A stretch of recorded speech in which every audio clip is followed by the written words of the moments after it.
क्रांती news, आवाज सर्वसामान्यांचा। आज दिनांक 1 डिसेंबर रोजी संध्याकाळी नाशिक त्र्यंबक रोडवरील सातपूर परिसरात IBS हॉटेल समोर एका दुचाकीचा अपघात घडला। दुचाकीस्वार अत्याधिक वेगाने जात असताना त्याचं वाहनावरील नियंत्रण सुटल्यामुळे दुचाकी डिवायडरला धडकली। या भीषण अपघातात दुचाकीस्वार गंभीर जखमी झालाय। सविस्तर माहिती अशी की दुचाकीस्वार एकट्या मोटरसायकलवरून क्रमांक MH15JJ8291 नाशिकच्या दिशेने सातपूरकडे जात होता। त्यावेळी तो दारूच्या नशेत असल्याचं बोललं जात आहे। त्यामुळे त्याचं वाहनावर नियंत्रण सुटलं आणि त्यानं डिवायडरला धडक दिली। या धडकेत तो गंभीर जखमी झाला।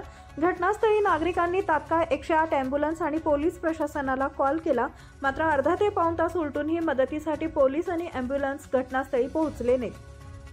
या दिरंगाईमुळे संतप्त झालेल्या स्थानिक नागरिकांनी खुद्द मदतीचा हात पुढे केला। त्यांनी जखमी दुचाकीस्वाराला टेम्पोमध्ये घालून हॉस्पिटलसाठी उपचारासाठी पाठवले। यावरून स्थानिक नागरिकांनी संताप व्यक्त केलाय। सातपूर पोलीस ठाणे जरा हाकेच्या अंतरावर आहे, तरीही अशा गंभीर प्रसंगी मदतीला येत नसेल तर पोलीस प्रशासनाचा काय उपयोग आणि अँब्युलन्स देखील तात्काळ उपलब्ध होत नाही तर त्याचे काय महत्त्व, असा सवाल नागरिकांनी केलाय। पोलीस आणि अँब्युलन्सची तातडीने मदत न मिळाल्यामुळे स्थानिक नागरिकांच्या मनात असंतोष वाढलाय। या घटनेनं नाशिकमधील मदतीच्या यंत्रणाच्या कार्यक्षमतेवर प्रश्नचिन्ह उपस्थित होत आहे। महाराष्ट्र क्रांती न्यूज साठी मुख्य संपादक प्रकाश बागुल, सातपूर, नाशिक। आज या हॉटेल IBSच्या समोर एक अत्यवस्थ अवस्थेत एका टू व्हीलरवर जात असताना स्वतःचं नियंत्रण त्या चालकाचं गेल्याने तो रस्त्यावर भरधाव वेगाने असताना डिवायडरवर तो आदळला आणि त्या आदळल्यानंतर त्याला मोठ्या स्वरूपाच्या जखमा झालेल्या आहेत। त्याच्या हेड इंजुरी आहे, त्याला नाकातोंडाला बऱ्याच प्रमाणात मार लागलेला आहे, हातापायालाही बऱ्याच मोठ्या प्रमाणात मार लागलेला आहे। 108 क्रमांकाच्या वरती फोन केला असता साधारणतः 35-40 मिनिटाचा कालावधी उलटून गेल्यानंतरही ॲम्ब्युलन्स आली नाही। पोलिसांनी तत्काळ फोन केल्यानंतर तत्परता दाखवली नाही।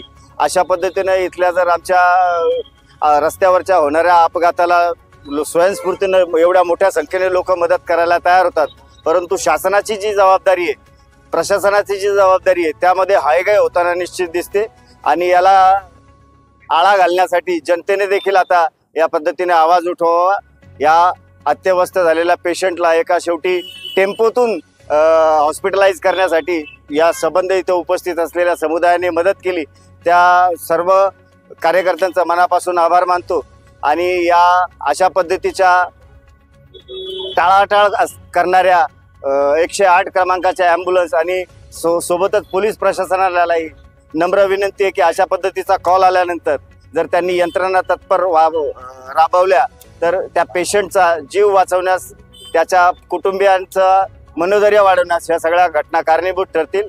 अशा पद्धतीचा अपघात हा होता कामा नये आणि झाल्यानंतर जर मदतीची अपेक्षा शासनाकडून ठेवत असतील तर ते नागरिकांचं कर्तव्य केलंय, शासनाने शासनाचं कर्तव्य करावं असं वाटतं। धन्यवाद। अशाच नवनवीन बातम्या पाहण्यासाठी आमच्या महाराष्ट्र क्रांती न्यूज या YouTube चॅनलला लाईक करा, सबस्क्राईब करा आणि बेल आयकॉनला प्रेस करा।